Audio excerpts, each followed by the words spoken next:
midnight math. It is dark in my apartment. The first one turned out really well tonight, so I'm going to do a couple of more. And I didn't electrocute myself with my open outlet down here, so I'm feeling good. We're on math minute 65. Let's get ourselves together.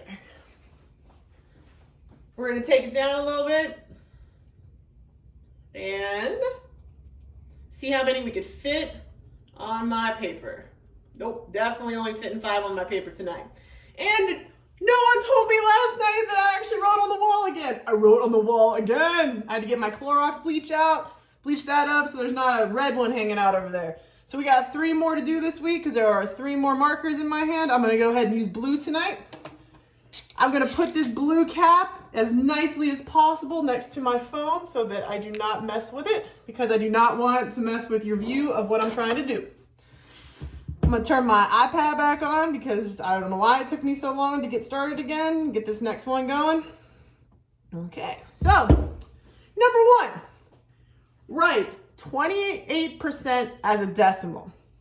So they want 28% as a decimal. This one isn't really that difficult. This one's actually pretty cool. Because remember, we've been working with these a lot lately. We can interchange them. When you have a percent, all you have to do to make it a decimal is divide it by 100. Anytime you have a decimal and you want to make it in a percent, you have to times it by 100. Sorry, I was about to say divide again, and I didn't. I was trying to reason myself why would I was trying to say that. But no, if you want it, so say you had a decimal and you wanted to make a percent, you times it by 100. If you have a percent, you want to make it a decimal, you divide by 100. You got this, you got it. So I'm going to take my 28 and I'm going to divide that by 100, which makes it 0.28. And just so I could prove to you that I was correct on the other way as well, to make it back into a percent, I take 0.28 times 100 would equal what? So I take my answer and I times it by 100, and then I go back to 28%. You can just switch them right back and forth, because if you have a percentage divided by 100 gives you the decimal. If you have a decimal, you times it by 100 and it gives you a percentage. You achieved. Now, that is off my paper, just so you're aware. See, off my paper. Don't let me write over there. Don't let me write. The least common multiple of 4 and 5 is least common multiple. How do we know what that is? Let's ask our girl. Alexa, what is a least common multiple? The noun least common multiple is usually defined as lowest common multiple. Alexa, what is a least common multiple? In arithmetic and number theory, the least common multiple, lowest common multiple, or smallest common multiple of 2 integers a and b, usually denoted by LCM, is the smallest positive integer that is divisible by both a and b. Since division of integers by 0 is undefined, this definition has meaning only if a and b are both different from 0. Okay, so Alexa, what is the least common multiple of 4 and 5? The least common multiple of 4 and 5 is 20. Okay.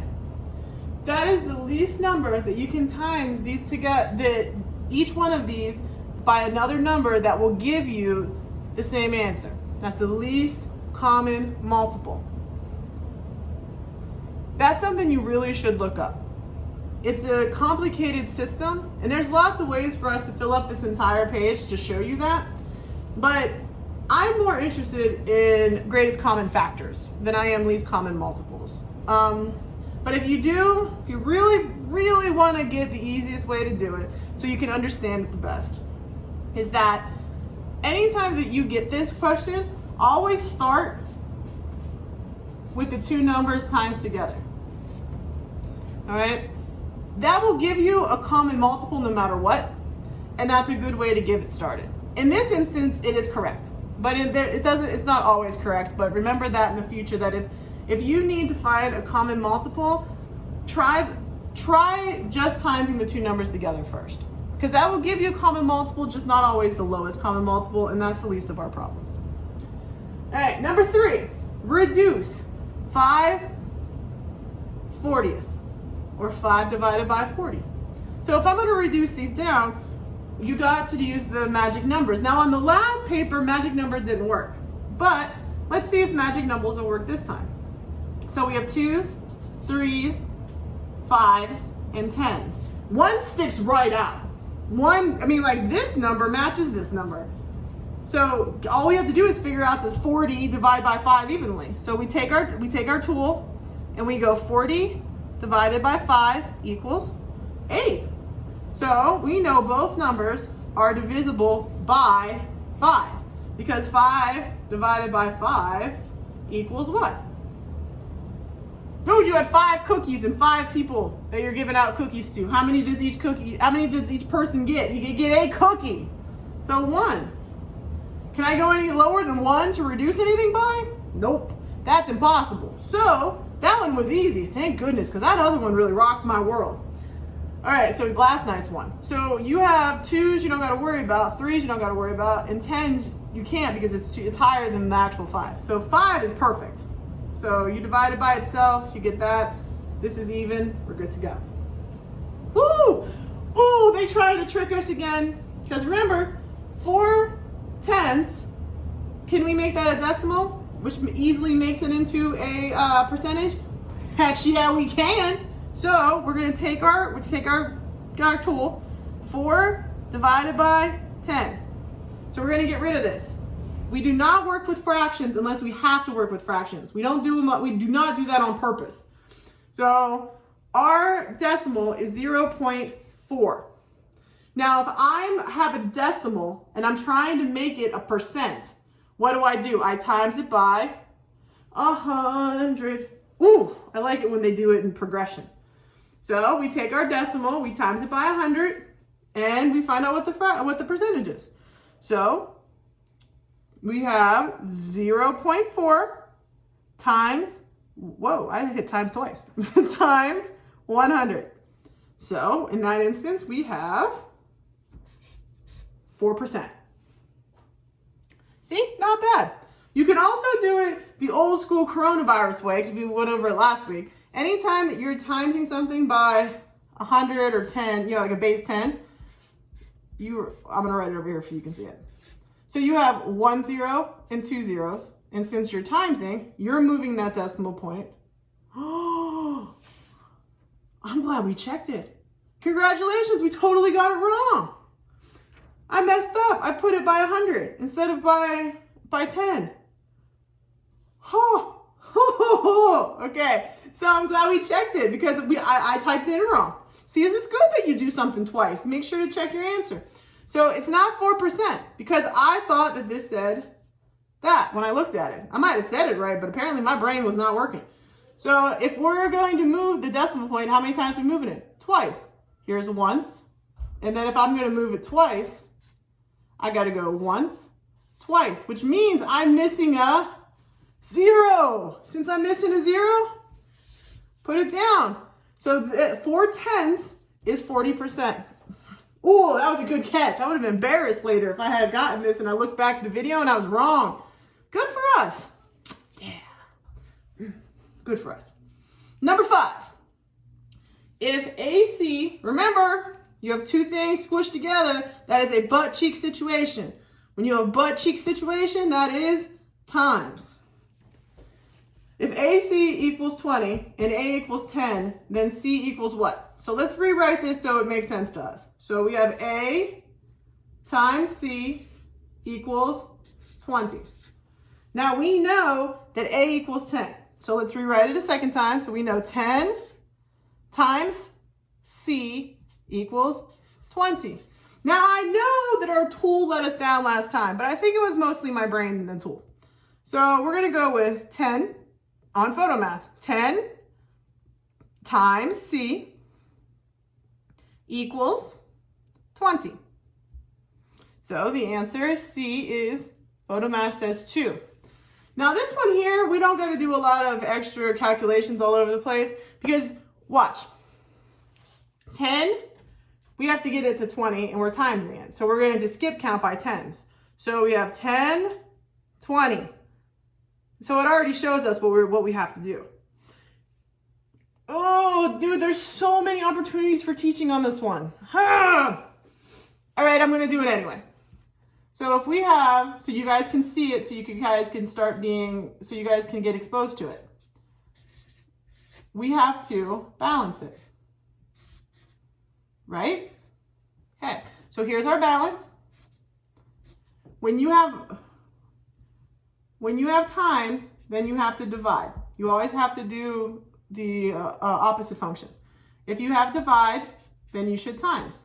If you have a plus sign or a positive sign, you have a negative or subtraction. If you have a subtraction or negative sign, then you need to use a positive sign. On this, I have times, right? So if I have times, I have to divide. So I divide this side by 10, because I gotta get rid of that. So the C's by itself. It likes to be lonely. Then I divide the other side by 10. So then C, so if we divide, we take this, just to take the zeros away. And then 2 divided by 1. So if you have $2 and you're only keeping them for yourself, you keep $2. So ready? 2, 2, and, well, I think I did it out loud. So the skip counting. 2. Excellent. I think I didn't clap today either. Man, I am on a roll. I think since I gotta concentrate on the fact that I'm not going to just like electrocute myself. All right, I'm gonna flip this over. I didn't write on the wall, which is good. It's positive. We finished the first 5. We did a good job. I got my tape. I even didn't make very big tape pieces too. Man, I'm gonna start doing all these on Sunday night. I feel rocking. Okay.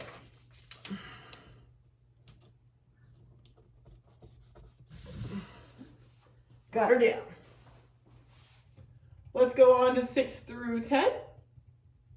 Can I get it? Oh, I can get it. Excellent for me. You can still see a little bit behind there, but it's gonna be all right. I hate to waste this much paper. Number 6. You have 3/7 minus 1/7 equals what? We talked about this before, right? Does it have the same base number? If it has the exact same base number, you're good to go. Because remember, that's just showing you slots. So 1, 2, 3, 4, 5. 1, 2, 3, 4, 5, 6, 7. Okay, so I got 7 of that. So I'm taking 3. So 1, 2, 3 minus 1, 2, 3, 4, 5, 6, 7. So let me try. 1, 2, 3, 4, 5, 6, 7. Excellent. So, and I'm minusing 1 from that. So what do I have left? So so you're taking 3 minus 1 equals 2. And now you have 2 what? 2/7, because they're in groups of 7. You have to start visualizing all of this, guys. It's the best way to understand math is to be able to see it. All right, because all these numbers are based on measurements. So when, for example, when we're building a robot and we're putting in our pegs, if the directions say it needs 4 pegs on a, like I said, say a 13 bar, well, you need to get a 13 bar and put the 4 pegs in the right spot, or it's not going to line up with the other one. That's what they're showing you right here. So just please remember that all of these calculations lead to real life applications. Enough preaching, let's move on. Because this is how I get these 35-minute videos. So I gotta stay on task here. Number 7, we have the square root of 5 times 5. Again, they're trying to trick you. Okay? So just to make things simple, let's do 5 times 5 first. So 5 times 5 is what? 5 times 5 is 25. So we can skip count it. 5, 10, 15, 20, 25. So underneath here, we can put 25 and then just take the square root of 25. But this square root symbol barely, it just means this right off the top. What times what would equal the number in here? We already know that because it says 5 times 5. It's the same number twice. So if you're taking the square root of 5 times 5, just get rid of one of the 5s. Here's your number. If you want to check my math on that, because I've already got one wrong today, so we could check it. So if you take the square root of 25 on your tool, it will tell you that the answer is still 5. Because this symbol right here wants you to figure out what number in here is times itself that answer. And it sounds complicated, and I apologize. It's something that is kind of complicated, but once you can, this has a lot more to do with when you're looking at area and like area of shapes. Because if you're counting up square roots of, when you're counting up squares, it's something that's very valuable in that situation. But we're not there yet, and that's okay.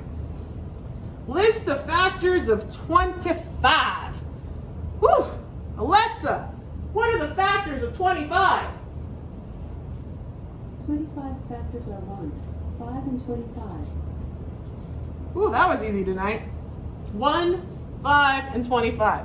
So as we go through this, 25 divided by 1 equals 25. So these two things right here are factors. But if I went through all of my times tables, they would have decimals. Oh, we're on 3. Decimal. 25 times, oh, I'm putting times, my bad guys. Times 4, decimals. And then we go up to 25 divided by 5 is 5. So 5, 5, well, you're not gonna write them twice, you're just gonna write them once. And no matter what number we go up to, these are the only ways that you can times things together to get 25. So over here, they're trying to mess with you, children. They're trying to mess with you. The secret to this is you have to use the same type of approach if you're not going to use your tool, which we're going to do both because we have coronavirus time. But when you are finding a greater than or less than, the same concepts. You got to line up the decimal points. So here's your decimal points, because there's 2 decimals. You have 0.40 plus 0.05. So we're going to put that one in first. 0.40,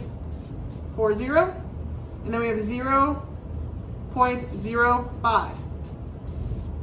And then you're going to add it like that, because the decimal points have to line up. So this becomes 0. 0 plus 5 is 5. 4 plus 0 is 4. So the answer is 0.45. You have to keep those decimal points lined up because place value is so important when it comes to math. So if you keep those decimal points lined up, you can do it. I got faith in you, all right? So always remember, when you're adding with decimals or subtracting with decimals or pretty much doing anything with decimals, line up your decimal points with your different values. It's very, very important. We end on a butt cheek one. Yes. If 10W equals 50, then W equals what? We know when things are stuck together, pushed together like a butt cheek, we know that that is times, which is another word for multiply. So over here, we have 10 times W equals 50. Do I have room? Yes, I'm going to figure out how to have room. Okay, so how this is going to work is that there are 2 ways to do this problem. I'm trying not to run off my paper. All right, so you have the 10 times W over here equals 50. Now what's being held together over here? You have 10 times. So if you have times, what function do you have to do? Because it's not technically opposite, but it's the best. It's what everybody says, so that's what I say too. Then if it's times, you divide. So divide both sides by 10. And then W will equal, you can get rid of the zeros, they don't count anymore. If you have $5 and you're dividing it between yourself and only you get to keep $5. So the answer to this, when you're doing it as an equation, is $5. So W equals 5. Now just to check it, because remember, Miss Cheer already made a mistake tonight in a great way. So we have 10 times W equals 50. And it says W equals 5. Yeah! Another beautiful, successful time here. Looks good. So wow, we've gotten 2 math minutes done tonight. So I'm feeling good. We got the second marker down. We got 2 markers left to go. So good job, guys. Keep it up. Make sure you're doing your calculations. Make sure you're doing your robotics. Make sure you're doing your science. And absolutely make sure you're doing your achieve and your writings. Let's keep it up. Let's keep it going. And we'll be ready to go back to school when they let us back in. Stay safe. Stay healthy.